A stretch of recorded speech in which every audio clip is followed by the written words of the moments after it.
আসসালামু আলাইকুম। বাংলাদেশ এয়ারপোর্টে আপনারা প্রবাসীদের জন্য লাঞ্চের ব্যবস্থা করতেছেন।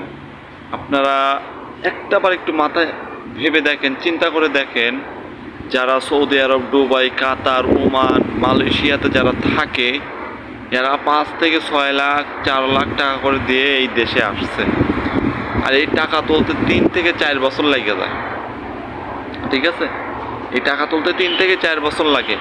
আর আমাদের পাশের দেশ ইন্ডিয়া, আপনার শ্রীলঙ্কা, নেপাল, পাকিস্তান, এগুলো দেশ থেকে আসে 1 লাখ, 1.5 লাখ।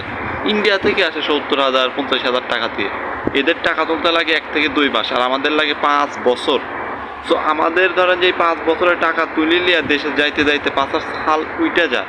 ঠিক আছে, সো আমাদের দরকার ছিল যে এটা আপনার লাঞ্চের থেকে বেশি দরকার ছিল যে এই যে সিন্ডিকেট